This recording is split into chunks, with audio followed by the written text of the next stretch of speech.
ಮುಖಾಂತರ ತಾವು ಕೊಟ್ಟಿದ್ದೀರಾ, ತಾವು ಅನುಮತಿ ಕೊಟ್ಟಿದ್ದೀರಾ, ಹೆಲ್ತ್ ಮಿನಿಸ್ಟರ್ ಧನ್ಯವಾದಗಳು. ಹೆಲ್ತ್ ಮಿನಿಸ್ಟರ್ ನಾನು ಅಲ್ಲ ನೆನ್ನೆನೆ ಹೇಳಿದೆ, ನಾನು ಊರಿಗೊಬ್ಬರೇ ಪದ್ಮಾವತಿ ಅಂತ ಹೇಳಿ. ಹೆಲ್ತ್ ಮಿನಿಸ್ಟರ್ ಇವತ್ತು ನೀವು ಹೇಳಿ ಅವರು ಹೋದ್ರು, ಈಗ ಅವ್ರು ಕಾಣುದಿಲ್ಲ. ಅವರು ಇಲ್ಲ, ಪದ್ಮಾವತಿನೂ ಕಾಣೆ ಆಗೋಟ್ರು ಈಗ. ಇಷ್ಟೊಂದು ಪದ್ಮಾವತಿ ಇತ್ತು, ಪದ್ಮಾವತಿನೂ ಕಾಣೆ ಇವತ್ತು. ಲಾ ಮಿನಿಸ್ಟರ್ ಇದ್ದಾರೆ. ನಾವು ಅವ್ರನ್ನೇ ಕಾದ್ಕೊಂಡು ಕೂತ್ಕೊಂಡ್ರೆ ಸದನದಲ್ಲಿ ಏನು ಚರ್ಚೆ ಮಾಡಕ್ಕೆ ಆಗಲ್ಲ. ಅವರೆಲ್ಲ ಬೇರೆ ಬೇರೆ ಕಾರ್ಯದಲ್ಲಿ ಬಿಸಿ ಇದ್ದಾರೆ. ಬಿಸಿ ಇರ್ಲಿ, ಅವ್ರಿಗೆ ಸದನಕ್ಕಿಂತ ಬೇರೆ ಕಾರ್ಯ ಅವ್ರಿಗೆ ಬಹಳ ಪ್ರಾಮುಖ್ಯತೆ ಇದ್ದಂಗಿದೆ.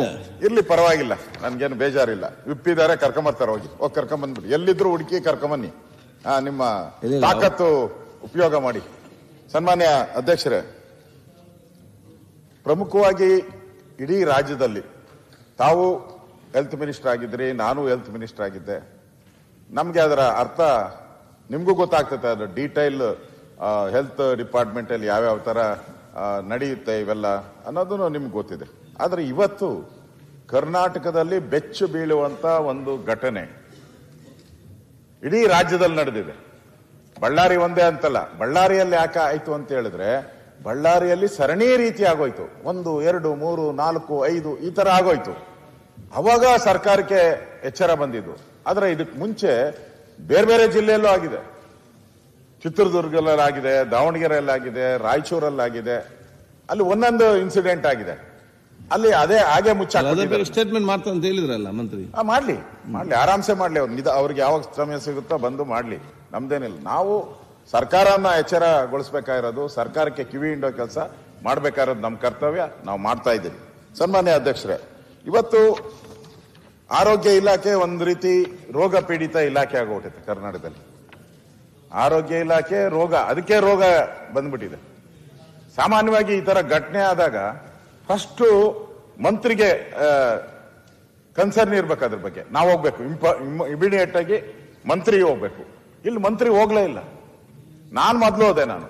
ಅದು ನಾನು ಹೋಗಿದ್ದು 3 ದಿನ ಆದ್ಮೇಲೆ, ಮಂತ್ರಿ ಹೋಗಿದ್ದು 6 ದಿನ ಆದ್ಮೇಲೆ.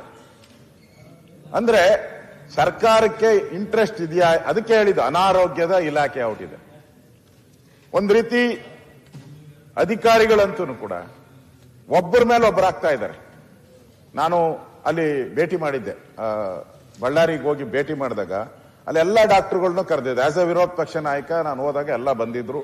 ಎಲ್ಲರೂ ಕೂತ್ಕೊಂಡು ಅವ್ರನ್ನೆಲ್ಲ ಕೂತಿಸಿ ನಾನು ಮಾತಾಡಿದೆ. ಅವರು ತಪ್ಪು ಒಪ್ಕೊಂತ ಇಲ್ಲ. ಡಾಕ್ಟರ್ಗಳು ಹೇಳ್ತಾ ಇರ್ತಾರೆ, ನಮ್ದೇನು ತಪ್ಪಿಲ್ಲ ಇದರಲ್ಲಿ, ಮೆಡಿಸಿನ್ ತಪ್ಪು ಅಂತ ಹೇಳ್ತಾ ಇದ್ದಾರೆ. ಇಲ್ಲಿ ಸರ್ಕಾರಿ ಅಧಿಕಾರಿಗಳನ್ನ ಕೇಳಿದ್ರೆ, ಡ್ರಗ್ ಲಾಜಿಸ್ಟಿಕ್ ಅವ್ರು ಕೇಳಿದ್ರೆ, ಸರ್ ನಾನು ಬಂದೆ 2 ತಿಂಗಳಾಗೈತೆ, ನನ್ನೇ ಸಸ್ಪೆಂಡ್ ಮಾಡವ್ರೆ, ನಾನು ದಲಿತರೋನು ಅಂತ ಹೇಳ್ತಾರೆ. ನಾನು ಬಂದ್ 2 ತಿಂಗಳಾಗೈತೆ, 6 ತಿಂಗಳಿಂದ ಈ ಮೆಡಿಸಿನ್ ಸರಿ ಇಲ್ಲ ಅಂತ ರಿಪೋರ್ಟ್ ಕೊಟ್ಟಿದ್ದಾರೆ. ಕೊಟ್ಟ ಮೇಲೂ ಕೂಡ ನನ್ನ ಸಸ್ಪೆಂಡ್, ನಾನೇನು ಇದ್ರ ಪಾತ್ರಧಾರನೆ ಅಲ್ಲ ನಾನು ಅಂತ. ಏನು ಸರ್ಕಾರಕ್ಕೇನು ಯಾರೋ ಒಬ್ಬ ಬಲಿ ಪಶು ಬೇಕಾಗಿತ್ತು, ಒಂದು ಬಲಿ ಪಶು ಬೇಕಾಗಿತ್ತು, ಆ ಬಲಿ ಪಶುನ ಕೊಡ್ಬೇಕಷ್ಟೇ. ಅದು ಸರ್ಕಾರಕ್ಕೆ ಇಂಟ್ರೆಸ್ಟ್ ಇದ್ದಿದ್ರೆ ಇದ್ರ ಬಗ್ಗೆ ಒಂದು ನ್ಯಾಯಾಂಗ ತನಿಖೆಯನ್ನ ಮಾಡಬೇಕಾಗಿತ್ತು. ಒಂದಲ್ಲ, ಎರಡಲ್ಲ, 16 ಔಟಿದೆ ಘಟನೆ. ಅದರಿಂದ ಇವತ್ತು ಒಂಥರ ಜನರ ಬದುಕಿಗೆ ಗ್ಯಾರಂಟಿ ಇಲ್ದಂಗೆ ಆಗೋಗಿದೆ. ಜನರ ಬದುಕಿಗೆ ಗ್ಯಾರಂಟಿ ಇಲ್ಲ. ಒಂದ್ ರೀತಿ ನಕಲಿ ವೈದ್ಯರು, ನಾನು ಇದರಲ್ಲಿ ಬಂದಿದ್ದೆ, ನಕಲಿ ವೈದ್ಯರೇ ಸುಮಾರು 600-700 ಜನ ನಕಲಿ ವೈದ್ಯರು. ನಕಲಿ ವೈದ್ಯರ ಒಂದು ಹಾವಳಿ ಬೇರೆ, ಅದನ್ನ ತಡೆಗಟ್ಟಕ್ಕೆ ಆಗ್ತಾ ಇಲ್ಲ. ಅವರು ಎಲ್ಲೂ ರೈಡ್ ಮಾಡ್ತಾ ಇಲ್ಲ. ನಾನು ಆರೋಗ್ಯ ಸಚಿವನಾಗಿದ್ದಾಗ, ತಾವು ಆಗಿದ್ದಾಗ ನಾನು ಒಂದು 20 ಕಡೆ ರೈಡ್ ಮಾಡಿದ್ದೀನಿ. ಒಂದಿನ ದಾವಣಗೆರೆಗೆ ಹೋದಾಗ ಒಂದು 50 ಜನನ ಒಂದೇ ರಿಸರ್ವ್ ವ್ಯಾನ್ ತರಿಸಿ ತುಂಬಿ ಎಲ್ಲಾನು ಜೈಲ್ ಕಳಿಸಿದ್ದೀನಿ ನಾನು. ಈ ತರದ ಒಂದು ಆಕ್ಟಿವ್ನೆಸ್ ಇವತ್ತು ಇಲಾಖೆಯಲ್ಲಿ ಕಾಣ್ತಾ ಇಲ್ಲ. ಆರೋಗ್ಯ ಇಲಾಖೆ ಒಂಥರ ರೋಗಗ್ರಸ್ತ ಆಗಿರ್ತಕ್ಕಂಥದ್ದು. ಬಡವರಿಗೆ ಇವತ್ತು ಆಸ್ಪತ್ರೆ ಔಷಧಿಗಳು ಕೂಡ ಸಿಗದೇ ಇರುವಂತ ಒಂದು ಸ್ಥಿತಿ ನೋಡಿ. ತಮಗೂ ಕಣ್ಣೀರು ಬರುವಂತ ಘಟನೆ ಇದು. ರೋದನ ಮಾಡ್ತಾ ಇದ್ದಾರೆ, ಎಲ್ಲ ಬಡವರೇ ಸರ್, ಯಾರು ಸಾಹುಕಾರರಿಲ್ಲ, ಎಲ್ಲ ಬಡವರೇ ನೋಡಿ, ಅಳ್ತಾ ಇದ್ದಾರೆ, ರೋದನ ಮಾಡ್ತಾ ಇದ್ದಾರೆ. ಅವ್ರಿಗೆ ಪರಿಹಾರ ಕೊಡಕ್ ಆಗ್ತಾ ಇಲ್ಲ. ನಾನು ಹೇಳಿದ್ರೆ ಕೋಪ ಮಾಡ್ಕೊಂತಾರೆ. ಫಸ್ಟ್ ಕೋಪ ಮಾಡ್ಕೊಳ್ಳೋದೇ ನಮ್ಮ ಪ್ರಿಯಾಂಕಾ ಅವರು. ನಿಜ ಹೇಳ್ತೀನಿ ನೋಡಿ, ಕೋಪ ಮಾಡ್ಕೊಳಲ್ಲ ನೋಡಿ. ಇವ್ರಿಗೆ ಫಸ್ಟ್ 2 ಲಕ್ಷ ಕೊಟ್ರು, ವಯನಾಡಿಗೆ 15 ಲಕ್ಷ ಕೊಟ್ರು. ಆನೆ ತುಳಿತಕ್ಕೆ ವಯನಾಡಿಗೆ 15, ಇಲ್ಲಿ ಇವರಿಗೆ 2 ಲಕ್ಷ ಕೊಟ್ಟರು. ಇದು ತಾರತಮ್ಯ ಅಂತ ನಾನು ಹೇಳೋದು. ಇದನ್ನ ತಾರತಮ್ಯ ಈ ತರ ಮಾಡಬಾರ್ದು ಅನ್ನೋದು ನನ್ನ ಉದ್ದೇಶ ಇರ್ತಕ್ಕಂಥದ್ದು ಅಧ್ಯಕ್ಷರೇ. ಯಾರು ಕೊಟ್ಟದ್ದು ಸರ್ ನೋಡಿ, ಇದಾದ್ಮೇಲೆ ನಾವು ಹೇಳಿದ್ರೆ, ವಿರೋಧ ಪಕ್ಷ ಹೇಳಿದ್ರೆ ಸಾಮಾನ್ಯವಾಗಿ ಇವರು ಉತ್ಪ್ರೇಕ್ಷೆಗೆ ಹೇಳ್ತಾರೆ ಅಂತ ಹೇಳ್ತಾರೆ. ವಿರೋಧ ಪಕ್ಷ ಹೇಳಿದ್ರೆ ಲೋಕಾಯುಕ್ತರು ಭೇಟಿ ಮಾಡಿದ್ದಾರೆ. ಲೋಕಾಯುಕ್ತರು ಭೇಟಿ, ನಾನು ಇಡೀ ರಾಜ್ಯದ ಹೇಳ್ತಾ ಇದ್ದೀನಿ. ಲೋಕಾಯುಕ್ತರು ಬೆಂಗಳೂರಲ್ಲಿರುವಂತ KC ಜನರಲ್ ಆಸ್ಪತ್ರೆಗೆ ಹೋದಾಗ ಅಲ್ಲಿ ಲೋಕಾಯುಕ್ತ ಭೇಟಿ ಮಾಡ್ತಾರೆ. ಲೋಕಾಯುಕ್ತ ಭೇಟಿ ಮಾಡಿದಾಗ ಅವ್ರು ಬರೆದಿರೋ ನೋಟು ಅದರಲ್ಲಿ ಹೇಳಿದ್ದಾರೆ, 9 ಗಂಟೆ ಆದರೂ ಕರ್ತವ್ಯಕ್ಕೆ ಬಾರದ 5 ವೈದ್ಯರು. ಇರದೇ ವೈದ್ಯರು ಕಡಿಮೆ ನಮ್ಮಲ್ಲಿ. ಅಲ್ಲೂ ಕಾಣೆ ಆಗೋಟಿದ್ದಾರೆ. 9 ಜನ 9 ಗಂಟೆಗೆ ಬಂದಿರೋರು 5 ಲೋಕಾಯುಕ್ತರು. ಕೆಟ್ಟು ಮೂಲೆ ಸೇರಿದ ECG ಯಂತ್ರ, ಡಾಪ್ಲರ್ ಟೆಸ್ಟ್ ಯಂತ್ರದ ಕೊರತೆ. ರಿಪೋರ್ಟ್ ಅಲ್ಲಿ ಮಕ್ಕಳ ತೀವ್ರ ನಿಗಾ ಘಟಕದಲ್ಲಿ ಕಾರ್ಯನಿರ್ವಹಿಸದ ವೆಂಟಿಲೇಟರ್ಗಳು. ನ್ಯೂ ಬಾರ್ನ್ ಬೇಬಿ ಇದ್ದಾಗ ಕೆಲವು ವೆಯ್ಟ್ ಲಾಸ್, ಕಡಿಮೆ ವೆಯ್ಟ್ ಇರ್ತದೆ, ಅವ್ರಿಗೆ ಇಮಿಡಿಯೇಟ್ ಆಗಿ ಈ ತರ ವೆಂಟಿಲೇಟರ್ಸ್ ಈ ತರದೆಲ್ಲ ಅವಶ್ಯಕತೆ ಇರ್ತದೆ.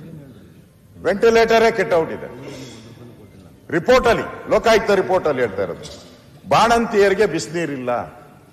ನಮ್ಮ ತಲೆ ಮೇಲೆಲ್ಲ ಬಿಸಿನೀರು ಸುರಿತಾ ಇದ್ದಾರೆ, ಅಲ್ಲಿ ಬಾಣಂತಿಯರ ತಲೆಗೆ ಬಿಸಿನೀರಿನ ವ್ಯವಸ್ಥೆ ಇಲ್ಲ. ಅಲ್ಲಿ ಬೆಂಗಳೂರಲ್ಲಿರೋ ಆಸ್ಪತ್ರೆಗೆ ನಾನು ಹೇಳ್ತಾ ಇರೋದು, ದೂರ ಎಲ್ಲೋ ಅಲ್ಲ, ಬೆಂಗಳೂರಲ್ಲಿರೋ ಆಸ್ಪತ್ರೆಗೆ ಈ ಬಾಳನ್ನ ನಾವು ನೋಡ್ತಾ ಇದ್ದೀವಿ.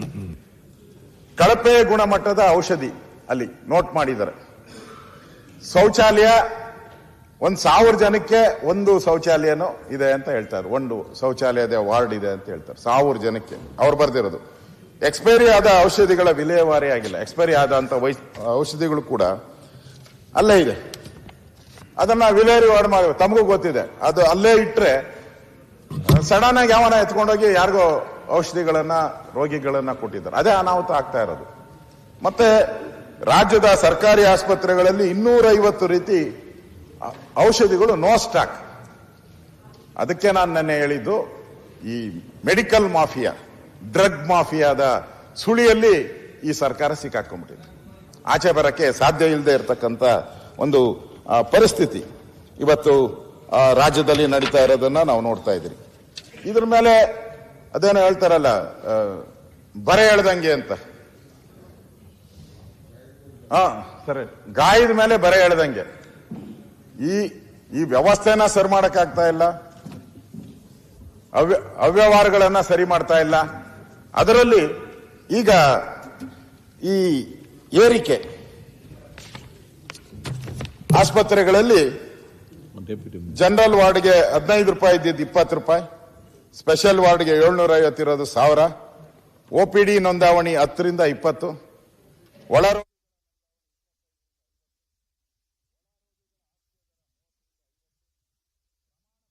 250 ರಿಂದ 300, ಮೆಡಿಕಲ್ ಬೋರ್ಡ್ ಪ್ರಮಾಣ ಪತ್ರಕ್ಕೆ 350 ರಿಂದ 500, ಆಹಾರ ಪಥ್ಯಕ್ಕೆ 50 ರಿಂದ 100.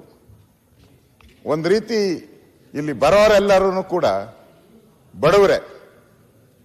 ಸರ್ಕಾರಿ ಆಸ್ಪತ್ರೆ ತೆಗೆಯುವಂಥದ್ದು ಫ್ರೀ ಅನ್ನೋ ರೀತಿ ಕಾನ್ಸೆಪ್ಟ್ ಇರೋದು. ನಮ್ದು ಸರ್ಕಾರಿ ಶಾಲೆಗಳಿಗೆ ನಾವು ವಿದ್ಯಾಭ್ಯಾಸಕ್ಕೆ ಫ್ರೀ ಕೊಡ್ತೀವಿ ನಾವು.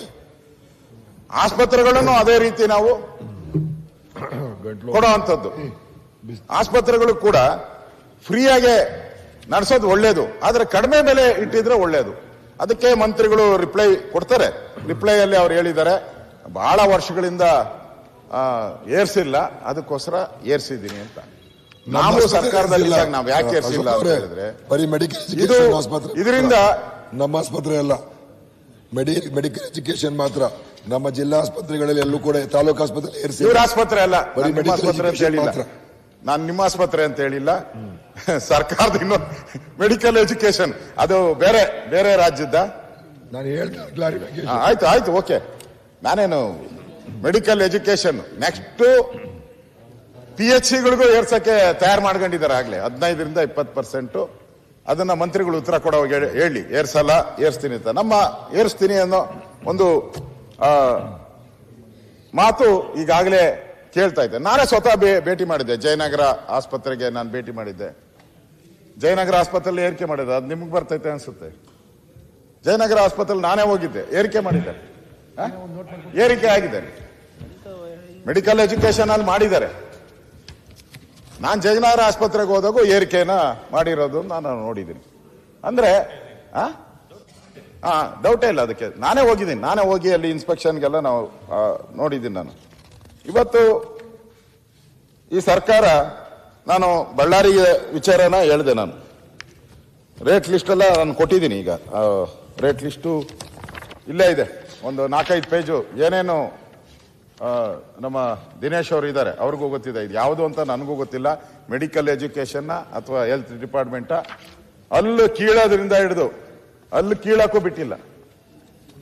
ಅಲ್ಲಿ ಕೀಳೋದ್ರಿಂದ ಅಲ್ಲಿ ಕ್ಲೀನ್ ಮಾಡೋವರೆಗೂ ದುಡ್ಡು ಹಾಕ್ಬಿಟ್ಟಿದ್ದಾರೆ. 200 ರೂಪಾಯೋ ಏನೋ ಹಾಕಿದ್ದಾರೆ. ಇಲ್ಲಿ ಲಿಸ್ಟೇ ಇದೆ ನನ್ನ ಹತ್ರ, 6 ಪೇಜ್. ಯಾವುದು ಬಿಟ್ಟಿಲ್ಲ. ಯೂರಿನ್ ಶುಗರು, BP ಎಲ್ಲ, ಯೂರಿನ್ ಪ್ರೆಗ್ನೆನ್ಸಿ ಟೆಸ್ಟು, ಏನೇನಿದೆಯೋ ಒಂದು 100 ಟೆಸ್ಟ್ಗಳಿಗೆ ಬೆಲೆ ಏರಿಕೆಯನ್ನ ಮಾಡಿದ್ದಾರೆ. ಅವಶ್ಯಕತೆ ಇತ್ತಾ? ಮೊನ್ನೆ ತಾನೇ ಕೋವಿಡ್ ಇಂದ ಸಂಕಷ್ಟದಲ್ಲಿ ನಾವು ಆಚೆ ಬಂದಿದ್ದೀರಿ. ಈಗ ಅದರಿಂದ ಇವತ್ತು ನಮಗೆ ಬಹಳ ಇಂಪಾರ್ಟೆಂಟು. ಇವತ್ತು ನಾನು ಬಳ್ಳಾರಿಗೆ ಹೋದಾಗ, ಬಳ್ಳಾರಿಯಲ್ಲಿ ನಾನೇ ಸ್ವತಃ ಹೋಗಿದ್ದೆ. ಅಲ್ಲಿ ಡಾಕ್ಟರ್ಗಳನ್ನೆಲ್ಲ ನಾನು ಕೇಳಿದೆ ಏನು ಸಮಸ್ಯೆ ಅಂತ. ಅವರು ಹೇಳಿದ್ರು, ನಾವು ಕರೆಕ್ಟಾಗಿ ಸಿಸೇರಿಯನ್ ಆಗಿದೆ, ನಮ್ದೇನು ತಪ್ಪಿಲ್ಲ.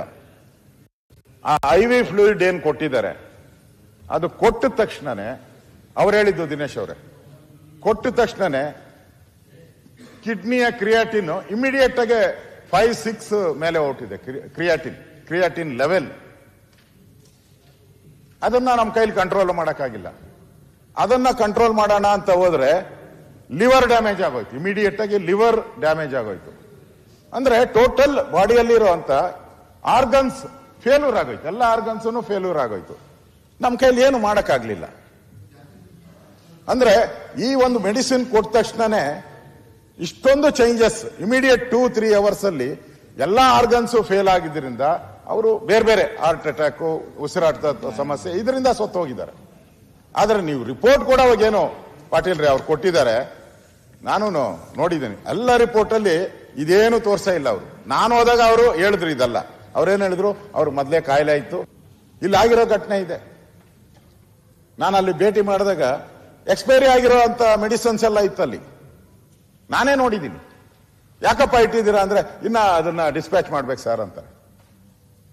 ಸರ್ಕಾರದ ರೂಲ್ಸ್ ಪ್ರಕಾರ ನೀವೇನೇ ಟೆಂಡರ್ ಕರೆದ್ರು, ನಮ್ಮ ದಿನೇಶ್ ಅವ್ರಿಗೂ ಗೊತ್ತು, ಅದರಲ್ಲಿ ನಾವು ಒಂದು ಬೋರ್ಡ್ ಹಾಕ್ತೀರಿ, ಅದ್ರ ಮೇಲೆ ಒಂದು ಸೀಲು. ಅಂದ್ರೆ ಈ ಔಷಧಿಗಳನ್ನ ಮಾರಾಟ ಮಾಡಂಗಿಲ್ಲ. ಯಾಕಂದ್ರೆ ಇದನ್ನ ತಗೊಂಡೋಗಿ ಆಚೆ ಕಡೆ ಮಾರಾಟ ಮಾಡ್ಬಿಡ್ತಾರೆ, ಗೊತ್ತಿದೆಯಲ್ಲ, ಕಳ್ತನ ಮಾಡಿ. ಆ ತರ ಹಾಕಿದಿರಿ. ಅದು ಇಲ್ಲೇ ಇಲ್ಲ. ನಾನೇ ನೋಡ್ದೆ, ತೋರಿಸ್ದೆ. ಏನಪ್ಪಾ ಇದು ಅಂತಂದ್ರೆ, ಸರ್ ಸ್ವಲ್ಪ ತಗೊಂಡಿದ್ದೀರಿ ಅಷ್ಟೇ ಅಂತಾರೆ. ಸ್ವಲ್ಪ ಕುಡಿದ್ರು ವಿಷಾನೆ, ಜಾಸ್ತಿ ಕುಡಿದ್ರು ವಿಷಾನೆ. ಅದಕ್ಕೆ ಅವ್ರ ಉತ್ತರನೇ ಇಲ್ಲ. ಸ್ಮಾಲ್ ಕ್ವಾಂಟಿಟಿ ಸಾರ್ ಅಂತಾರೆ.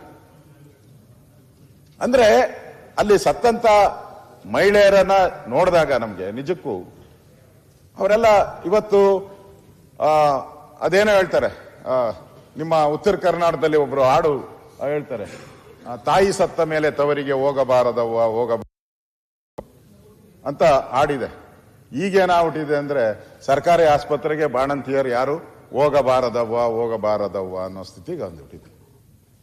ಆ ರೀತಿ ಪರಿಸ್ಥಿತಿ. ನಾನು ಮೊನ್ನೆ ಪತ್ರಿಕೆಯಲ್ಲಿ ಒಂದು ವರದಿ ಬಂದಿತ್ತು, 50% ಬಾಣಂತಿಯರು ಸರ್ಕಾರಿ ಆಸ್ಪತ್ರೆಗೆ ಹೋಗೋದನ್ನ ಸ್ಟಾಪ್ ಮಾಡಿದ್ದಾರೆ. 50%. ಅಂದ್ರೆ ಪ್ರೈವೇಟ್ ಆಸ್ಪತ್ರೆಗೆ ಹೋಗ್ತಾರೆ. ಅಲ್ಲ, ಮನೆಯಲ್ಲಿರುವಂತ ಆಸ್ತಿ ಎಲ್ಲ ಮಾರಿ ಇವತ್ತು ಹೋಗ್ಬೇಕಾದಂತ ಪರಿಸ್ಥಿತಿ. 5 ನಿಮಿಷ ಕೊಟ್ಟಿರೋದು ಸರ್ಕಾರಿ ಆಸ್ಪತ್ರೆಗಳಿಗೆ ಯಾರು ಹೋಗಬಾರ್ದು ಅಂತೇಳಿ ಇಲ್ಲಿ ವಿಧಾನಸಭೆ ಚರ್ಚೆ ಮಾಡಕತ್ತಿದ್ರೆ ನಾಳೆ ಮೆಸೇಜ್ ಏನು ಹೋಗುತ್ತೆ ಬಾಳೆ ನೋಡಿ. 1 ನಿಮಿಷ. PHC CHC ತಾಲೂಕು ಆಸ್ಪತ್ರೆ ಸಾಕಷ್ಟು ಡೆವಲಪ್ ಮಾಡಿವಿ. ಇವತ್ತೆಲ್ಲ ಸರ್ಕಾರಿ ಆಸ್ಪತ್ರೆ ಬಗ್ಗೆ ನೆಗೆಟಿವ್ ಮಾತಾಡ್ಕೊತ ಹೋದ್ರೆ ಎಲ್ಲ ಖಾಸಗಿ ದವಾಖಾನೆಗೆ ಹೋಗ್ತಾರೆ. ವಾಸ್ತವಾಂಶ ಹೇಳಿದ್ದಾರೆ, ಸತ್ಯ ವಾಸ್ತವಾಂಶ ಹೇಳಿದ್ದಾರೆ. ಎಲ್ಲ ಮಂತ್ರಿಗಳ ಬಗ್ಗೆ ನೆಗೆಟಿವ್ ಮಾತಾಡುದು, ಹೆಂಗ್ ಮಾತಾಡುದು? ವೈದ್ಯರ ಬಗ್ಗೆ ನೆಗೆಟಿವ್ ಮಾತಾಡಿದ್ರೆ ಸರ್ಕಾರಿ ಆಸ್ಪತ್ರೆಗಳು ಉಳಿತಾವೆ. ನಿಮ್ ಕಡೆ ವಿರೋಧ ಪಕ್ಷ ಒಳ್ಳೆ ಸಲಹೆ ಕೊಡಿ. ಸಭಾಧ್ಯಕ್ಷರೇ, ಸರ್ಕಾರಿ ಆಸ್ಪತ್ರೆಗೆ ಒಳ್ಳೆ ಸಲಹೆ ಕೊಡಿ. ಯಾಕೆ ಅಷ್ಟೇ ಅವಕಾಶ ಕೊಡ್ತಾ ಇದ್ದೀರಿ? ಈಗಿಲ್ಲ, ಸರಿ ಮಾಡ್ಲಿ. ಚೆನ್ನಾಗಿ ಮಾತಾಡಿದ್ರೆ ಸಭಾಧ್ಯಕ್ಷರೇ, ಸರ್ಕಾರಿ ಆಸ್ಪತ್ರೆಗಳು ದೇವಸ್ಥಾನ ಬನ್ನಿ ನಮ್ಮ ಹುಬ್ಬಳ್ಳಿ ಕೆಂಚಿಗೆ ಬನ್ನಿ ಅವಳೊಂದು ಆಸ್ಪತ್ರೆಗೆ ತೋರಿಸ್ತಾನೆ ಇಲ್ಲಿ ಆಸ್ಪತ್ರೆಗಳಂತ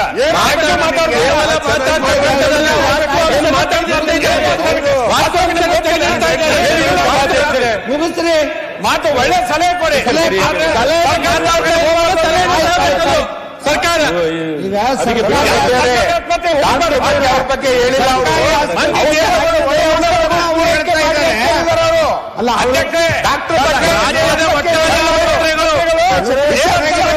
ಮಾಡಬಾರ್ರಿ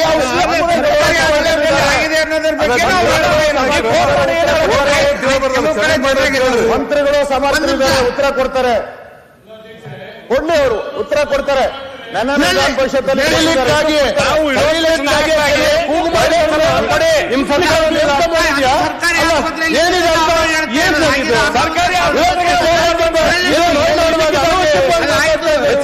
ಈಗ ಅವ್ರು ಮಾತಾಡ್ತಾರೆ ಅದನ್ನು ತಡಿಲಿಕ್ಕಾಗಿ ಅವ್ರು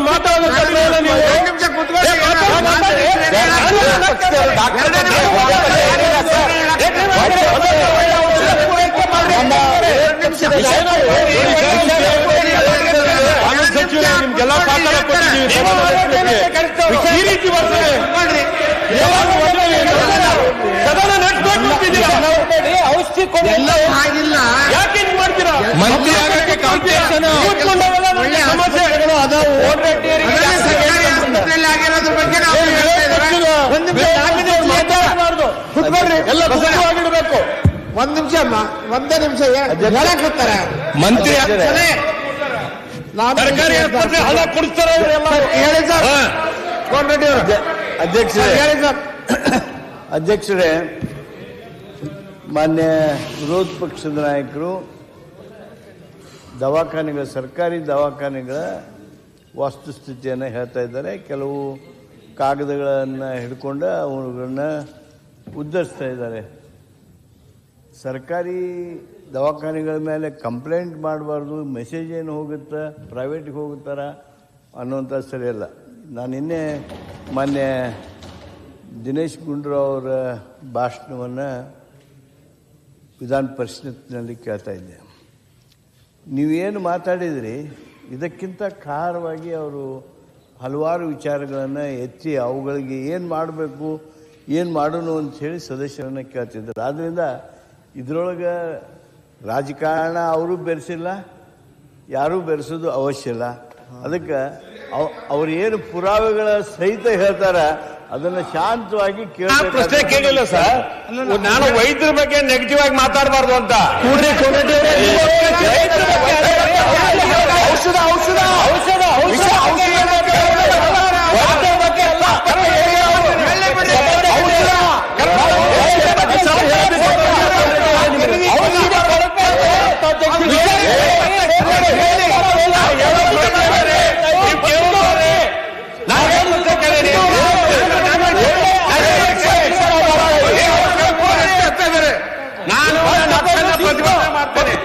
ಅಧ್ಯಕ್ಷರೇ ನನ್ನ ವಿಚಾರನ ನೀವು ಕುತ್ಕೊಳ್ಳಿ. ಎಚ್ ಕೆ ಪಾಟೀಲ್ ಇಡೀ ರಾಜ್ಯದಾಗ ಒಬ್ರು ವೈದ್ಯರು ಮಾತಾಡಿ ಸರಿ ಪಾಟೀಲ್ರು ಅಧ್ಯಕ್ಷರೇ ಬರೇ ಎಷ್ಟು ಮಾತಾಡ್ತಾರೆ ಕುತ್ಕೊಳ್ರಿ. ನಾನು ನನ್ನ ಪಾಯಿಂಟ್ ಆಫ್ ಆರ್ಡರ್ ನಾ ಕ್ಲಿಯರ್ ಮಾಡುವಂತ ಉದ್ದೇಶ ಇತ್ತು. ಅಧ್ಯಕ್ಷ ಅವಕಾಶ ಕೊಡಿ. ನಾವೇ 4 ಮಂದಿ ಎತ್ತಿತ್ತು ಹೇಳಿದಾರೆ. ಪ್ರಸ್ತಾಪ ಮಾಡ್ತೇನೆ.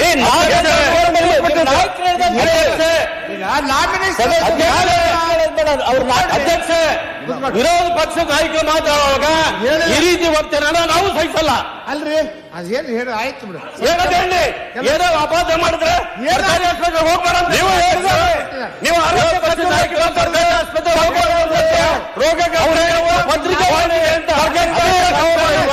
ಪದ ಕಟ್ಟಿ ಅಧಿಕಾರ ಇಲ್ವಾ? ಪತ್ರಿಕೆ ಬಂದಿಲ್ವಾ?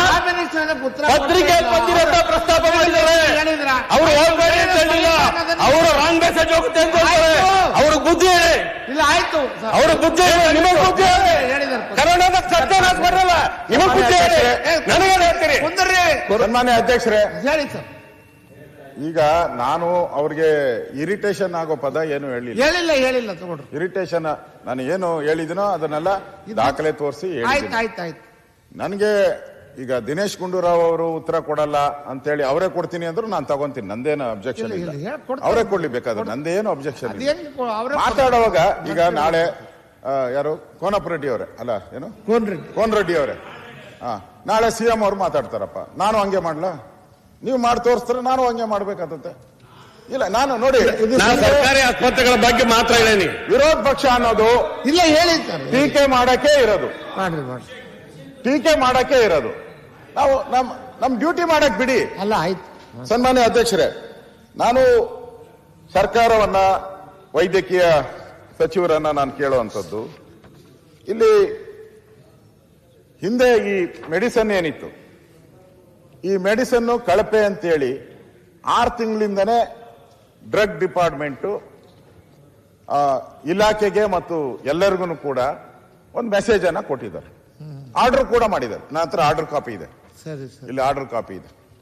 ಆರ್ಡರ್ ಅಲ್ಲಿ ಕ್ಲಿಯರ್ ಆಗಿ ಮೆನ್ಷನ್ ಮಾಡಿದ್ದಾರೆ, 23-24 ತಿಳಿಸಿರುವಂತೆ ಈಗಾಗಲೇ ಸದರಿ ಔಷಧದ 2 ಬ್ಯಾಚ್ಗಳ ಗುಣಮಟ್ಟ ಉತ್ತಮ ಗುಣಮಟ್ಟವಲ್ಲದ ಔಷಧಿ ಎಂದು ಘೋಷಿಸಲಾಗಿರುತ್ತದೆ. ಈ ಕಾರಣದಿಂದ ಸದರಿ ಸಂಸ್ಥೆಯವರು ಔಷಧಗಳನ್ನ ಟೆಂಡರ್ ನಿಯಮಾನುಸಾರ 22/3/24 ಜಾರಿಗೆ ಬರುವಂತೆ ಕಪ್ಪು ಪಟ್ಟಿಗೆ ಸೇರಿಸಲಾಗಿರುತ್ತದೆ. ಸದರಿ ಔಷಧದ ಎಲ್ಲಾ ಬ್ಯಾಚ್ಗಳನ್ನು ಔಷಧ ತಂತ್ರಾಂಶದಲ್ಲಿ ಫ್ರೀಸ್ ಮಾಡಲಾಗಿದೆ. ಯಾವಾಗ ಇದು 14/5/24 ಈ ಆದೇಶವನ್ನ ಸರ್ಕಾರ, ಕರ್ನಾಟಕ ರಾಜ್ಯ ವೈದ್ಯಕೀಯ ಸರಬರಾಜು ನಿಗಮ ನಿಯಮಿತ ಆದೇಶ ಹೊರಡಿಸಿದೆ. ಯೂಸ್ ಮಾಡಬಾರ್ದು ಅಂತ. ಆಮೇಲೆ ಇನ್ನೊಂದು ಹೇಳಿದರೆ, ಆದ್ದರಿಂದ ರಾಜ್ಯದ ಎಲ್ಲಾ ಜಿಲ್ಲಾ ಔಷಧ ಉಗ್ರಾಣ ಪ್ರಭಾದಾರಕರಿಗೂ ತಿಳಿಸುವುದೇನೆಂದರೆ, ನಿಮ್ಮ ಉಗ್ರಾಣದಲ್ಲಿ ಸದರಿ ಸಂಸ್ಥೆಯು ಸರಬರಾಜು ಮಾಡಿದ್ದಲ್ಲಿ ಈ ಕೂಡಲೇ ಅದನ್ನು ವಿತರಣೆಯನ್ನು ನಿಲ್ಲಿಸುವುದು. ಡ್ರಗ್ ಲಾಜಿಸ್ಟಿಕ್ ಇರ್ತತೆ, ಗೋಡೌನ್ ಇರ್ತತೆ, ಅಲ್ಲಿಗೆಲ್ಲರಿಗೂ ಮೆಸೇಜ್ ಕೊಟ್ಟಿದ್ದಾರೆ, ಈ ಮೆಡಿಸನ್ ಯೂಸ್ ಮಾಡಬಾರ್ದು. ನಾನು ಸರ್ಕಾರನ ಅವರು ಉತ್ತರ ಕೊಡುವಾಗ ಹೇಳ್ತಾರೆ, ಅವ್ರು ಕೋರ್ಟ್ಗೆ ಹೋಗ್ಬಿಟ್ರು. ನನಗನ್ಸ್ತದೆ ಚಾಮರಾಜನಗರ ಅಲ್ಲ ಸರ್, ಚಾಮರಾಜನಗರದಲ್ಲಿ ತಾನೇ ಕೋರ್ಟ್ಗೆ ಹೋಗಿದ್ದವರು. ಕೋರ್ಟ್ಗೆ ಹೋಗ್ತಾರಲ್ಲ ಇದ್ರ ಮೇಲೆ ಅಪೀಲ್ ಆಗಿ 4 ಕೇಸು, ಚಾಮರಾಜನಗರ, ಹಾಸನ, ಆಮೇಲೆ ಚಿತ್ರದುರ್ಗ, ಪಾವಗಾಡ, ಚಿತ್ರದುರ್ಗ ಮತ್ತು ಇನ್ನೊಂದು ಜಿಲ್ಲೆ, 4 ಕೇಸು. ಮೊದಲು ಆಗಿದೆ 2, ಚಿತ್ರದುರ್ಗ ಮತ್ತು ಚಾಮರಾಜನಗರ. ಆ 2 ಮೇಲೆ ನಾವು ಬ್ಲ್ಯಾಕ್ ಲಿಸ್ಟ್ ಮಾಡಿದಾಗ, ಯಾಕಂದ್ರೆ 2 ಕಡೆ ಆದ್ಮೇಲೆ ಬ್ಲ್ಯಾಕ್ ಲಿಸ್ಟ್ ಆಗ್ತದೆ. ಬ್ಲ್ಯಾಕ್ ಲಿಸ್ಟ್ ಮಾಡಿದ್ಮೇಲೆ ಕೋರ್ಟಲ್ಲಿ ಸ್ಟೇ ತಂದ್ರು, ಚಾಲೆಂಜ್ ಮಾಡಿದ್ರು. ಸೆಂಟ್ರಲ್ ಡ್ರಗ್ ಲ್ಯಾಬ್ ಅವರು ಒಳ್ಳೆ ಕ್ವಾಲಿಟಿ ಅಂತ ಹೇಳ್ತಾರೆ. ಸೆಂಟ್ರಲ್ ಡ್ರಗ್ ಲ್ಯಾಬ್ ಅವ್ರು ನಮ್ಮ ಡ್ರಗ್ ಲ್ಯಾಬ್ನ ತದ್ವಿರುದ್ಧವಾಗಿ ಸರಿ ಇದೆ ಅಂತ ಅವ್ರು ಹೇಳಿದ್ರು. ಅದು ಒಂದು ಮಾಹಿತಿ. ಸನ್ಮಾನ್ಯ ಅಧ್ಯಕ್ಷರೇ, ಈಗ ಈ ತರದ ಕಂಪನಿಗಳೆಲ್ಲರೂ ಕೂಡ ಫ್ರಾಡ್ ಕಂಪನಿಗಳೆಲ್ಲ, ಅವ್ರಿಗೆ ಶಕ್ತಿ ಜಾಸ್ತಿ ಇರ್ತದೆ, ಹೆಂಗ್ ಮಾಡ್ಬೇಕು ಅಂತ ರೂಟ್ ಗೊತ್ತಿರ್ತದೆ ಅವರು. ಈಗ ಕೇಸ್ ಹಾಕಿದ್ರು, ನಮ್ಮ ಚಾಮರಾಜನಗರ ಬೇರೆ ಬೇರೆ ಜಿಲ್ಲೆಗಳಲ್ಲಿ ಕೇಸ್ ಹಾಕಿ ಇದನ್ನ ಆದೇಶ ಮಾಡಿರೋದು ತಪ್ಪು ಅಂತ ಹೋದ್ರು. ನೆನ್ನೆನೂ ನಾನು ತಾವಿರ್ಲಿಲ್ಲ, ರೆವಿನ್ಯೂ ಡಿಪಾರ್ಟ್ಮೆಂಟ್ ಚರ್ಚೆ ಮಾಡುವಂತ ಸಂದರ್ಭದಲ್ಲಿ ನಾನು ಹೇಳಿದ್ದೆ, ನಮ್ಮ ಲಾಯರ್ಗಳಿಗೆಲ್ಲ ನೀವು 5,000 10,000 ಕೊಡ್ತೀರಾ, ಅವ್ರ ಲಾಯರ್ಗಳಿಗೆಲ್ಲ 5 ಲಕ್ಷ 10 ಲಕ್ಷ ಕೊಡ್ತಾರೆ, ನಮ್ ಪರವಾಗಿ ಕೇಸ್ ನಿಲ್ಲೋದೇ ಇಲ್ಲ ಅಂತ ಹೇಳಿ. ಇದು ನಮ್ಮ ಬಾಣಂತಿಯರ ಪ್ರಾಣದ ರಕ್ಷಣೆ ಮಾಡುವಂತ ವಿಚಾರವಾಗಿ ನಾವು ಅಲ್ಲಿಗೆ ಬಿಟ್ಬಿಟ್ರಿ, ಅದನ್ನ ಆ ಜಿಲ್ಲಾ ಕೋರ್ಟ್ ಹತ್ರನೇ ಬಿಟ್ಬಿಟ್ರಿ. ಅದನ್ನ ಹೈಕೋರ್ಟ್ಗೆ ತರಬೇಕಾಯ್ತು. ಸರಿಯಾದಂತ ಲಾಯರ್ನಿಟ್ಟು ಒಂದ್ಸರಿ ಡ್ರಗ್ ಡಿಪಾರ್ಟ್ಮೆಂಟ್ ಇದನ್ನ ಬೋಗಸ್ ಅಂತ ಹೇಳಿದ್ಮೇಲೆ, ಬ್ಲಾಕ್ ಲಿಸ್ಟ್ ಮಾಡಿದ್ಮೇಲೆ ಅದ್ ಹೆಂಗ್ ವೈಟ್ ಆಗೋಗ್ಬಿಡ್ತತೆ? ಬ್ಲಾಕ್ ಬೋರ್ಡ್ ಆದ್ಮೇಲೆ ಅದು ವೈಟ್ ಹೆಂಗ್ ಆಗ್ತತೆ? ವೈಟ್ ಆಗ್ಬೇಕಾದ್ರೆ ನಾವೇ ವೈಟ್ ಪೇಂಟ್ ಹೊಡಿಬೇಕು ಅದಕ್ಕಷ್ಟೇ. ಯಾಕೆ ಸರ್ಕಾರ ಇದ್ರ ಮೇಲೆ ಅಪೀಲ್ ಇಂಟರ್ಫಿರೆನ್ಸ್ ಆಗ್ಬಿಡ್ತಾವ ಕೋರ್ಟ್ಗಳು? ಇಂಥದ್ರಾಗೂ ಕೂಡ ಜೀವದ ಭಯ ಇದು ಎಲ್ಲ ಆದ ಮೇಲೂ ಕೂಡ ಇದ್ರಾಗೂ ಸ್ಟೇ ಕೊಟ್ಬಿಡ್ತಾವ. ಏನ್ ಮಾಡ್ಬೇಕು? ದುರ್ದೈವ ನಮ್ದು, ದುರ್ದೈವನೇ. ಅದನ್ನೇ ನಾವ್ ಹೇಳಿದ್ದ, ನಾನು ಒಪ್ಕೊಂತೀನಿ. ಅಲ್ಲ ಹೆಂಗ ಇದು ಸಭಾಧ್ಯಕ್ಷರೇ, ಇನ್ನೊಂದು ಲ್ಯಾಬ್ ಇದು ಸರಿ ಇದೆ ಅಂತ ಹೇಳೋದಾದ್ರೆ ಮನುಷ್ಯನ ಪ್ರಾಣದ ಗತಿ ಏನು?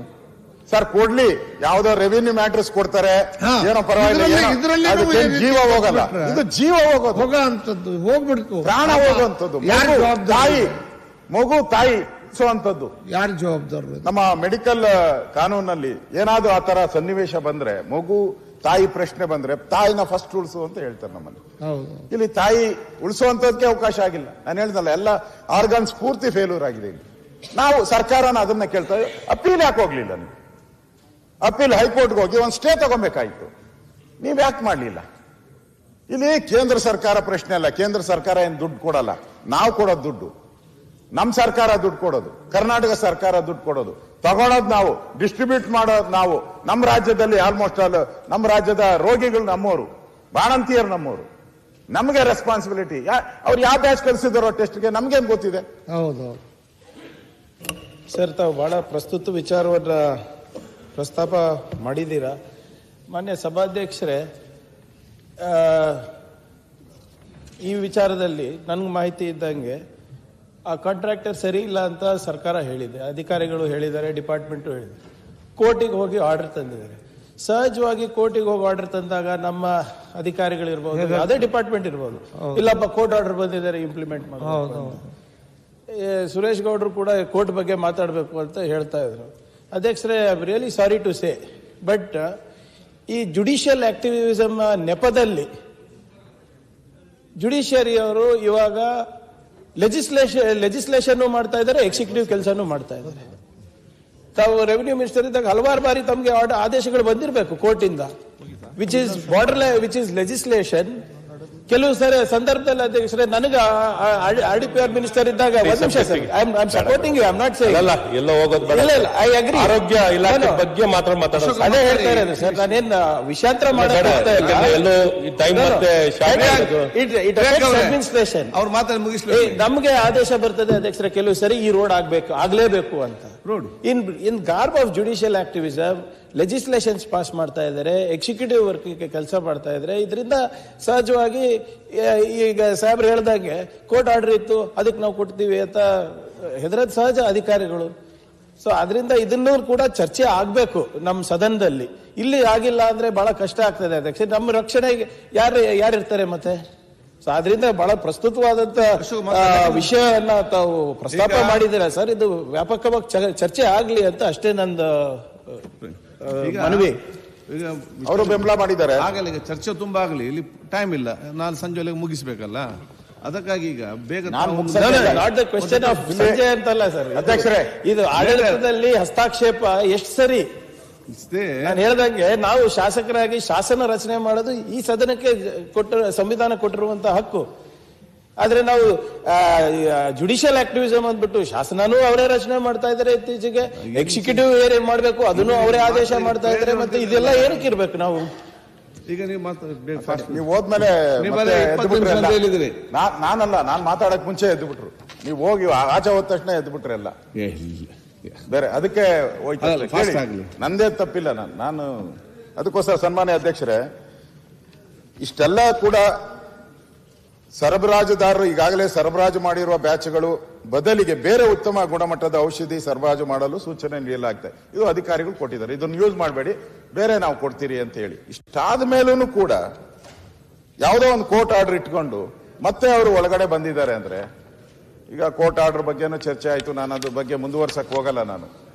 ನನ್ನ ದೃಷ್ಟಿ ಇರೋದು ಹೈಕೋರ್ಟ್ಗಾದ್ರೂ ಅಪೀಲ್ ಹೋಗಿ ಅದಕ್ಕೆ ಸ್ಟೇ ತಗೋಬೇಕಾಯ್ತು, ಸರ್ಕಾರ ಮಾಡಲಿಲ್ಲ, ಫೇಲ್ಯೂರ್. ಮತ್ತೆ ಇಷ್ಟು ಬ್ಯಾಚ್ಗಳನ್ನು ಕೂಡ ಆರಲ್ ಫ್ರೀಸ್ಡ್ ಬ್ಯಾಚ್ 16, 11 ಇಷ್ಟು ಸುಮಾರು 37 ಬ್ಯಾಚ್ಗಳನ್ನ ಅವರು ಫ್ರೀಸ್ ಮಾಡಿದ್ದಾರೆ ಇಲಾಖೆಯಿಂದ.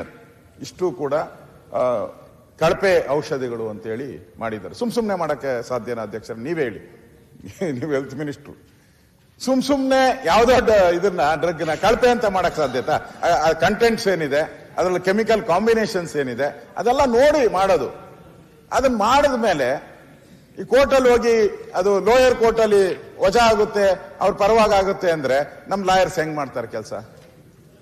ನಮ್ ಡಿಪಾರ್ಟ್ಮೆಂಟ್ ಹೆಂಗ್ ಕೆಲಸ ಮಾಡುತ್ತೆ? ಹೆಲ್ತ್ ಡಿಪಾರ್ಟ್ಮೆಂಟ್ ಇವತ್ತಿಷ್ಟು ಸಾವಾಯ್ತಲ್ಲ, ಅದಕ್ಕೆ ಯಾರು ಕಾರಣ? ನಾವು ಬರೀ ಕೋರ್ಟ್ ಆರ್ಡ್ರು ಯಾವುದೋ ಏಜೆನ್ಸಿ ಕೊಟ್ಟಿದೆ ಅಂತ ಇದನ್ನೇ ಹೇಳ್ಕೊಂಡು ಕೂತ್ಕೊಂಡ್ರೆ ಈ ಸಾವಿಗೆ ನ್ಯಾಯ ಯಾರು ಕೊಡ್ತಾರೆ? ಅವರ ಬದುಕನ್ನ ಯಾರು ಕೊಡ್ತಾರೆ? ಇವತ್ತು ಇಷ್ಟೆಲ್ಲ ಘಟನೆ ಆದ್ಮೇಲೆ ನಿನ್ನೆನೂ ಕೂಡ ಗುಲ್ಬರ್ಗಾದಲ್ಲಿ ಒಂದಾಗಿದೆ. ಭಾಗ್ಯಶ್ರೀ ಅನ್ನೋ ಒಂದು ಬಾಣಂತಿ ನಿನ್ನೆ ತೀರ್ಕೊಂಡಿದ್ದಾರೆ. ಅಂದ್ರೆ ಆ ಭಾಗ್ಯ ಹೆಸರೈತೆ, ಆ ಭಾಗ್ಯ ಹೆಸರು ಭಾಗ್ಯಶ್ರೀ. ಬದುಕೋ ಭಾಗ್ಯನೂ ಇಲ್ಲ ಇವತ್ತು ಅವ್ರಿಗೆ. ಹೆಸರಿಗೆ ಭಾಗ್ಯ, ಬದುಕೋ ಭಾಗ್ಯನೂ ಇಲ್ಲ. ಅವ್ರಿಗೆ ಶ್ರೀಕಾರ ಹಾಕ್ಬಿಟ್ಟಿದ್ರ. ಸರಣಿ ಇದು ಎಲ್ಲೋ ಒಂದ್ ಕಡೆ ಆಗಿದ್ರೆ ಈ ಸಮಸ್ಯೆ ಉದ್ಭವ ಆಗ್ತಾ ಇಲ್ಲ, ರಾಜ್ಯವ್ಯಾಪಿ ಆಗ್ತಾ ಇದೆ. ಅದಕ್ಕೋಸ್ಕರ ಸರ್ಕಾರ ಎಚ್ಚರಗೊಳ್ಳಿಲ್ಲ. ಈಗ ಸಮಿತಿ ನೇಮಕ ಮಾಡಿದ್ದಾರೆ. ಇಷ್ಟಾದ್ರೂ ಕೂಡ ಲೋಕಾಯುಕ್ತ SP ಅವರು ಹೇಳಿರೋದು ಏನ್ ಹೇಳಿದ್ದಾರೆ ಅಂದ್ರೆ, ಔಷಧಿ ಬಳಕೆ ಅವಧಿ ಮುಗಿದರೂ ಕೂಡ ಔಷಧಿಯನ್ನ ಇಟ್ಕೊಳ್ಳಲಾಗಿದೆ ಅಂತ ಲೋಕಾಯುಕ್ತ SP ರೈಡ್ ಮಾಡಿದಾಗ ಹೇಳಿರೋದು. ರೈಡ್ ಮಾಡಿದಾಗ SP ಹೇಳಿರುವಂಥದ್ದು. ಇಲ್ಲಿ ಇನ್ನೊಂದು, ಪಶ್ಚಿಮ ಬಂಗಾಳದ ಪ್ಯಾರಾಸ್ಯೂಟಿಕಲ್ ಕಂಪನಿ ಸರಬರಾಜು ಮಾಡಿದ IV ಗ್ಲೂಕೋಸ್ ದ್ರಾವಣದಿಂದಲೇ ಬಾಣಂತಿಯರ ಸಾವು ಸಂಭವಿಸಿದೆ ಎನ್ನುವುದು ವರದಿಯಲ್ಲಿ ಸ್ಪಷ್ಟವಾಗಿ ಉಲ್ಲೇಖ ಆಗಿದೆ. ಅಂದ್ರೆ ವರದಿಯಲ್ಲಿ ಕೊಟ್ಟಿರೋದನ್ನ ಅದನ್ನ ಸಚಿವರು ಹೇಳ್ತಾರೆ. ಸರ್ಕಾರ ಅಂದ್ರೆ ಆ ವರದಿಯಲ್ಲೂ ಕೂಡ ಇದರಿಂದನೇ ಆಗಿದೆ ಅಂತ. ನಾನು ಹೋದಾಗಂತೂ ಡಾಕ್ಟರ್ ಹೇಳಿದ್ದಾರೆ. ಅದು ಎಲ್ಲ ಮೀಡಿಯಾದವರೆಲ್ಲ ಇದ್ರು, ಸುಮಾರು 100 ಜನ ಅಲ್ಲಿದ್ರಿ. ನಾವು ಮುಂದೆ ಹೇಳಿರೋದು ನಮ್ಮ ಈ ದ್ರಾವಣದಿಂದನೇ ಸರ್ ಆಗಿರೋದು, ನಮ್ಮ ಕಡೆಯಿಂದ ಏನು ಪ್ರಾಬ್ಲಮ್ ಆಗಿಲ್ಲ ಅಂತ ಡಾಕ್ಟರ್ಗಳು ನನ್ನ ಹತ್ರ ಬಂದು ವರದಿಯನ್ನ ಕೊಟ್ಟಿದ್ದಾರೆ. ಅದರಿಂದ ಇವತ್ತು ಇದಲ್ದಿರೇನು ಕೂಡ ಈ ದಾವಣಗೆರೆ ಆಸ್ಪತ್ರೆಯಲ್ಲಿ ಕೂಡ 8 ತಿಂಗಳಿಂದ 28 ಬಾಣಂತಿಯರ ಮಹಿಳೆ ಸಾವಾಗಿದೆ. ದಾವಣಗೆರೆಯಲ್ಲೂ ಕೂಡ 28 ಬಾಣಂತಿ ಮಹಿಳೆಯರ ಸಾವಾಗಿದೆ. ನಾವು ಸರ್ಕಾರ ಇವತ್ತು ಗ್ಯಾರಂಟಿಯನ್ನ ಕೊಡ್ಬೇಕಲ್ಲ. ನಾವು ತಾಯಿ ಮಗುನ ಸೇಫ್ಟಿಯಾಗಿ ಮನೆಗೆ ಕಳಿಸ್ತೀರಿ ಅನ್ನೋ ಗ್ಯಾರಂಟಿಯನ್ನ ನಾವು ಕೊಡಕ್ಕಾಗದೇ ಇಲ್ಲ. ರಾಯಚೂರು ಜಿಲ್ಲೆಯಲ್ಲಿ ಕಳೆದ 3 ತಿಂಗಳಿಂದ 10 ಬಾಣಂತಿಯರು ಸತ್ತಿದ್ದಾರೆ. ರಾಯಚೂರಲ್ಲಿ ಅದು ರಾಯಚೂರು ಗ್ರಾಮ ಈಶ್ವರಿ 32 ಮೃತ ಬಾಣಂತಿ. ಈ ತರದ ಸತ್ತಿರುವಂತದ್ದನ್ನ ನಾವು ನೋಡ್ತಾ ಇದ್ದೀರಿ. ಈ ತರದ್ದು ಎಲ್ಲ ಇದೆ. ನನ್ನ ಹತ್ರ ಯಾರ್ಯಾರ ಹೆಸರು ಸಮೇತ ನಾನು ತರಿಸಿದ್ದೀನಿ. ಎಲ್ಲನೂ ಕೂಡ ಚಿತ್ರದುರ್ಗ ಆಸ್ಪತ್ರೆಯಲ್ಲಿದೆ. ಚಿತ್ರದುರ್ಗ ಆಸ್ಪತ್ರೆಯಲ್ಲಿ ರೋಜಮ್ಮ ಅಕ್ಟೋಬರ್ 31 ಹೆರಿಗೆ ಆಗಿತ್ತು. ಅವರು ಕೂಡ ಸೋಂಕಾಗಿ ಸತ್ತಿದ್ದಾರೆ. ಈ ತರ ನಿರ್ಲಕ್ಷ್ಯ ಆಗ್ತಾ ಇರತಕ್ಕಂಥದ್ದು ನಾನು ಹೆಚ್ಚು ಮುಂದುವರ್ಸಕ್ಕೆ ಹೋಗಲ್ಲ. ಪ್ರತಿಯೊಂದರಲ್ಲೂ ಕೂಡ ಬಾಣಂತಿಯರಿಗೆ ಮುಳುವಾದ ಕಳಪೆ ದ್ರಾವಣ. ಇದು ಪಾವಗಡದಲ್ಲಾಗಿದೆ. ಬಾಣಂತಿಯರು ಪಾವಗಡ ತಾಲೂಕು, ಫೆಬ್ರವರಿ, ಸಿಂಧನೂರು, ರಾಯಚೂರು, ಇಲ್ಲೆಲ್ಲಾನು ಕೂಡ ನಾವು ಬಳ್ಳಾರಿದೊಂದನ್ನೇ ನೋಡ್ತಾ ಇದ್ದೀರಿ. ಇಡೀ ರಾಜ್ಯದಲ್ಲಿ ಕೂಡ ಎಲ್ಲ ಕಡೆನೂ ಈ ತರದ ಒಂದು ಘಟನೆ ಆಗ್ತಾ ಇರೋದನ್ನ ನಾವು ನೋಡ್ತಾ ಇದ್ದೀವಿ. ಇವತ್ತು ಇವರು ಹೇಳ್ತಾ ಇದ್ದಾರೆ, ನಾವು ಬ್ಲಾಕ್ ಲಿಸ್ಟ್ ಮಾಡ್ಬಿಟ್ರಿ, ಅವ್ರನ್ನ ಸಸ್ಪೆಂಡ್ ಮಾಡ್ಬಿಟ್ರಿ. ಇದರಿಂದ ಸಮಸ್ಯೆ ಬಗೆಹರಿಯಲ್ಲ. ಸಮಸ್ಯೆ ನಾವು ಕೂಡಲೇ ಈ ಔಷಧಿಯನ್ನ ಸರಬರಾಜು ಮಾಡದಂತ ಒಂದು ಕಂಪನಿಗೆ ಬರೀ ಬ್ಲಾಕ್ ಲಿಸ್ಟ್ ಮಾಡಿದ್ರೆ ಏನೂ ಆಗಲ್ಲ. ಅವನು ಮತ್ತೆ ವೈಟ್ ಲಿಸ್ಟ್ ಆಗಿ ಬಂದ್ಬಿಡ್ತಾನೆ ಅವನು. ಅದಕ್ಕೆ ಕಾಂಟ್ರಾಕ್ಟರ್ಗಳಿಗೆ ನೂರಾರು ದಾರಿ ಗೊತ್ತಿದೆ. ಪ್ರಿಯಾಂಕಾ ಅವ್ರು ಹೇಳಿದ್ರಲ್ಲ, ಕೋರ್ಟ್ಗಳಿಗೆ ಹೋಗ್ತಾರೆ, ತರ್ತಾರೆ, ನಾವು ಮರ್ತು ಹೋಗ್ತೀರಿ. ಇವಾಗ ಚರ್ಚೆ ಮಾಡ್ತೀರಿ, ಇನ್ನೊಂದು 6 ತಿಂಗಳಾದ್ಮೇಲೆ ನಾವು ಮರ್ತೇ ಹೊರಟೋಗ್ತೀರಿ. ಅವನು 6 ತಿಂಗಳು ಸುಮ್ಮನೆ ಇರ್ತಾನೆ. 6 ತಿಂಗಳಾದ್ಮೇಲೆ ಚೆಕ್ ಅಂತ ಬರ್ತಾನೆ, ಅವನು ಮತ್ತೆ ಬಂದಿರ್ತಾನೆ. ಅದೇ ಕಂಪನಿ ಬರ್ತದೆ. ಇವತ್ತು ಹೇಳಿದ್ದೀನಿ, ಜ್ಞಾಪಕ ಇಟ್ಕೊಳ್ಳಿ. ಇನ್ನು 6 ತಿಂಗಳು, ವರ್ಷ ಬಿಟ್ಟು ನೋಡಿ, ಅದೇ ಕಂಪನಿ ಅದೇ ಹೆಸರನ್ನ ಚೇಂಜ್ ಮಾಡ್ಕೊಂಡು ಅದೇ ಫ್ಯಾಕ್ಟ್ರಿಯಿಂದಾನೇ ಸಪ್ಲೈ ಆಗ್ತದೆ. ಇದು ನಮ್ಮಲ್ಲಿ ನಡೆಯುವಂತ ಸಿಸ್ಟಮ್. ಈ ಮೆಡಿಕಲ್ ಮಾಫಿಯಾ. ನೆನ್ನೆ ರಾಮಮೂರ್ತಿ ಹೇಳಿದ್ರು, ಇಲ್ಲ ಬಂದಿಲ್ಲ, ರಾಮಮೂರ್ತಿ ಹೇಳಿದ್ರು, ತಾನೇ ಹೇಳಿದೆ ನಿಮ್ಗೆ. ಆ ಡ್ರಗ್, ಕ್ಯಾನ್ಸರ್ ಡ್ರಗ್ ಬರ್ತದೆ, ದಿನೇಶ್ ಅವರೇ, ಕ್ಯಾನ್ಸರ್ ಡ್ರಗ್ ಬರ್ತದೆ. ನನಗೂ ಗೊತ್ತಿಲ್ಲ. ಆ ಜಯನಗರದಲ್ಲಿ ಎಲ್ಲ ಮುಸ್ಲಿಮರು ಇರುವಂತ ಸುಮಾರು 60,000 ಜನ ಇದ್ದಾರೆ ಅಲ್ಲಿ. ಅದ್ ಹೆಂಗ್ ತಗೊಂತಾರೋ 40 ರೂಪಾಯಿಗೆ ತಗೊಂಡ್ಬರ್ತಾ ಇದ್ದಾರೆ. ಆ 40 ರೂಪಾಯಿಗೆ ಡ್ರಗ್ ತಗೊಂಡು ಇಂಜೆಕ್ಟ್ ಮಾಡ್ಕೊಂತ ಇದಾರಲ್ಲ, ಅಂದ್ರೆ ನಿಶಾ ಬರಕ್ಕೆ. ಅದು ಯಾವುದು ಅಂತ ನನಗೂ ಗೊತ್ತಿಲ್ಲ. ಇಂಜೆಕ್ಟ್ ಮಾಡ್ಕೊಂತಾರೆ. ಕ್ಯಾನ್ಸರ್ ಡ್ರಗ್ ಅದು. ಅದೆಂಗೆ ಹೊರಗಡೆ ಸಿಗ್ತೈತೆ? ಅದೆಂಗೆ ಮೆಡಿಕಲ್ ಸ್ಟೋರ್ ಕೊಡ್ತಾರೆ? ನಾನು ಸುಳ್ಳು ಹೇಳ್ತಾ ಇದ್ದೀನಿ ಅಂದ್ರೆ ವಿಡಿಯೋ ಬಂದಿದೆ. ತುಮಕೂರಲ್ಲೇ ಒಬ್ಬ ಮಹಿಳೆ ವಿಡಿಯೋ ಮಾಡಿದ್ದಾಳೆ.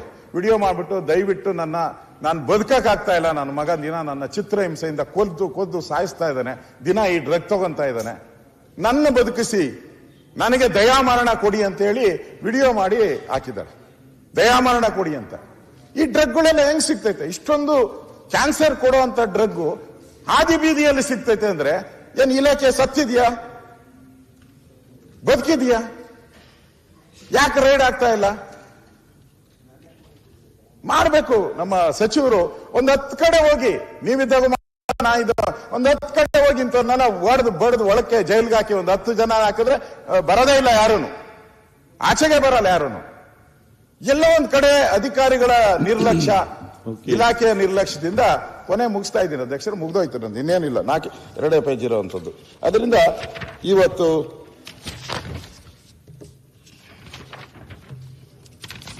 ಇದಲ್ದಿರೋನು ಕೂಡ ನಾನು ಬೆಳಗಾವಿಯಲ್ಲೂ ಹೋಗಿದ್ದೆ. ನಾನು ಬೆಳಗಾವಿ ಆಸ್ಪತ್ರೆಗೆ ಹೋಗಿದ್ದೆ. ಅಲ್ಲಿ 6 ತಿಂಗಳಲ್ಲಿ 29 ಬಾಣಂತಿಯರ ಬಲಿ. ನಾನು ಭೇಟಿ ಮಾಡಿದ್ದೆ, ನಾನೇ ಹೋಗಿ ಭೇಟಿ ಮಾಡಿದ್ದೆ. 1 ವರ್ಷದಲ್ಲಿ 322 ನವಜಾತ ಶಿಶುಗಳ ಮರಣ. ಬಳ್ಳಾರಿ ದುರಂತ ಆದಮೇಲೆ ಇದೊಂದು ದುರಂತ ಅಂತೇಳಿ ಪಟ್ಟಿ ಕೊಟ್ಟಿದ್ದಾರೆ. ಅಂದ್ರೆ ಬಳ್ಳಾರಿ ಒಂದೇ ಅಲ್ಲ ಅನ್ನೋದು ನಿಮ್ ಗಮನಕ್ಕೆ ತರಬೇಕು ಅನ್ನೋದು ನನ್ನ ಉದ್ದೇಶ ಇರ್ತಕ್ಕಂಥದ್ದು. ಬಳ್ಳಾರಿ ಅಲ್ಲ, ಈ ರಾಜ್ಯದಲ್ಲಿ ಇದು ನಡೀತಾ ಇದೆ. ನಾವು ವರದಿ ಕೊಡ್ಬೋದು. ನಾವು ಅಲ್ಲಿದ್ದಾಗ ನಾವು ಕೊಟ್ಟಿದ್ದೀರಿ, ಇಲ್ಲಿದ್ದಾಗ ನೀವು ಕೇಳಿದ್ದೀರಾ. ಹಿಂದೆ ಇಷ್ಟಿತ್ತು, ಹಿಂದೆ ಇಷ್ಟು ಸಾವು, ಪಾಟೀಲ್ರೆ, ಹಿಂದೆ ಇಷ್ಟು ಸಾವಾಗ್ತಾ ಇತ್ತು, ಈಗ ಇಷ್ಟು ಕಡಿಮೆ ಆಗಿದೆ, ಮುಂದೆ ಇದು ಮಾಡ್ತೀರಿ ಅಂತ. ನನಗೆ ಹಿಂದೆನೂ ಬೇಡ, ಮುಂದೇನೂ ಬೇಡ, ಇವತ್ತಿನ ಬದುಕುವಂತ ಹಕ್ಕನ್ನ ಕೊಡಬೇಕು ಅನ್ನೋದು ನಾನು ಕೇಳೋದು. ನಾವು ಹೀಗೆ ಹೇಳ್ತಾ ಇದ್ರೆ ಹಿಂದೆ ಹೀಗಿತ್ತು ಮುಂದೆ ಈಗ ಆಗ್ತೈತೆ ಅಂತ ಹೇಳ್ತಾ ಹೋಗ್ತಾ ಇದ್ರೆ ಇವತ್ತು ನ್ಯಾಯ ಕೊಡೋದು ಯಾರು? ಇವತ್ತಿನ ನ್ಯಾಯಕ್ಕೆ ನಾನು ಇವತ್ತು ತಮ್ಮ ಹತ್ರ ನಾನು ಮಾತಾಡ್ತಾ ಇರೋದು. ನಾನೇನು ಅಂತ ಕಠಿಣ ಪದ, ಕೆಟ್ಟ ಪದನೂ ಉಪಯೋಗ ಮಾಡಿಲ್ಲ ಅಂತ ಅನಿಸ್ತೈತೆ. ಜನಗಳ ಮನಸ್ಥಿತಿ ಇವತ್ತು ಸರ್ಕಾರಿ ಆಸ್ಪತ್ರೆಗಳ ಮೇಲೆ ನಂಬಿಕೆ ಬರುವಂತ ಕೆಲಸವನ್ನ ನಾವೆಲ್ಲರೂ ಕೂಡ ಮಾಡಬೇಕು. ವಿರೋಧ ಪಕ್ಷ ಆಗ್ಲಿ, ಆಡಳಿತ ಪಕ್ಷ ಆಗ್ಲಿ. ನಾವು ಮಾಡಿಲ್ಲ ಅಂದ್ರೆ ಇಲ್ಲಿರೋಕೆ ನಮ್ಗೇನ್ ಅಧಿಕಾರ ಇದೆ? ವಿಧಾನಸೌಧ ನಡೀತಾ ಇದೆ ಉತ್ತರ ಕರ್ನಾಟಕದಲ್ಲಿ, ಇದೆಲ್ಲ ನಡೀತಾ ಇರೋದು ಉತ್ತರ ಕರ್ನಾಟಕದ ಭಾಗದಲ್ಲೇ. ಉತ್ತರ ಕರ್ನಾಟಕ ಭಾಗದಲ್ಲಿ ಅತಿ ಹೆಚ್ಚು ಬಡತನ ಇರ್ತಕ್ಕಂಥದ್ದು. ಇಲ್ಲೆಲ್ಲ ಚರ್ಚೆ ಆಯ್ತು, ಮಾತಾಡಿದ್ರು ಎಲ್ಲರೂ 10 ನಿಮಿಷ 30 ನಿಮಿಷ ನಾವೆಲ್ಲ ಮಾತಾಡಿದ್ವಿ. ಏನು ಚರ್ಚೆ ಮಾಡಿದ್ದೆ? ಉತ್ತರ ಕರ್ನಾಟಕದಲ್ಲಿ ಈ ತರ ಅಭಿವೃದ್ಧಿ ಆಗ್ಬೇಕು, ಇಲ್ಲಿ ಬಡತನ ಇದೆ, ಕಿತ್ತು ತಿನ್ನುವಂತ ಬಡತನ. ಅಂದ್ರೆ ಈ ಆಸ್ಪತ್ರೆಗಳಿಗೆ ಯಾರು ಹೋಗ್ತಾರೆ ಅಧ್ಯಕ್ಷರೇ? ಈ ಆಸ್ಪತ್ರೆಗಳಿಗೆ ಹೋಗೋರು ಯಾರು? ಬಡವರೇ. ಆ ಬಡವರು ಹೋಗೋ ಆಸ್ಪತ್ರೆಗಳಿಗೂ ಬಾಗಿಲು ಮುಚ್ಚಿಬಿಟ್ರೆ ಏನ್ಕಿರ್ಬೇಕು ಇಲಾಖೆ? ಈಗ ನಿಮ್ಮ ಸಲಹೆಯನ್ನು ಸರಿಪಡಿಸಲಿಕ್ಕೆ ಅದೇ ಹೇಳಿ ಅಧ್ಯಕ್ಷರೇ. ನಾನು ಸಚಿವರಿಗೆ ನಾನು ಹೇಳುವಂಥದ್ದು ಪ್ರಮುಖವಾಗಿ, ಇನ್ನು ಅಶ್ವಥ್ ನಾರಾಯಣ್ ಮಾತಾಡ್ತಾರೆ ಅಂತ, ಸಚಿವರಿಗೆ ನಾನು ಹೇಳುವಂಥದ್ದು, ಇದನ್ನ ನಾವು ಒಂದು ತಾರ್ಕಿಕ ಅಂತ್ಯಕ್ಕೆ ಮುಟ್ಟಿಸ್ಬೇಕು. ಇಲ್ಲಿ ಉತ್ತರ ಕೊಡ್ತಾರೆ, ನಾವು ಇದಾದ್ಮೇಲೆ ಮನೆಗೆ ಹೋಗ್ತೀರಿ. ತಾರ್ಕಿಕ ಅಂತ್ಯಕ್ಕೆ ಕೊಡಬೇಕು. ಮತ್ತೆ ಎಲ್ಲರಿಗೂ ಮೆಸೇಜ್ ಹೋಗ್ಬೇಕು, ಆ ಡ್ರಗ್ ಕಂಪನಿಗಳಿಗೆ ಮೆಸೇಜ್ ಹೋಗ್ಬೇಕು. ಇಂಪಾರ್ಟೆಂಟು, ಆ ಡ್ರಗ್ ಕಂಪನಿಗಳಿಗೆ ಮೆಸೇಜ್ ಹೋಗ್ಬೇಕು. ಅದಕ್ಕೆ ನಾನು ಹೇಳೋದು, ಸಿಟ್ಟಿಂಗ್ ಜಡ್ಜ್ ಅವರೇನೋ ಅವರ ನೇತೃತ್ವ ಅಲ್ಲ, ಅವರ ಸುರ್ಪದಿಯಲ್ಲಿ, ಅವರ ಗೈಡೆನ್ಸ್ ಅಲ್ಲಿ ಅಷ್ಟೇ. ಅವ್ರನ್ನ ನೇಮಕ ಮಾಡಿ ಅಂದ್ರೆ ಮಾಡಕ್ಕಾಗಲ್ಲ, ನನಗೂ ಗೊತ್ತಿದೆ.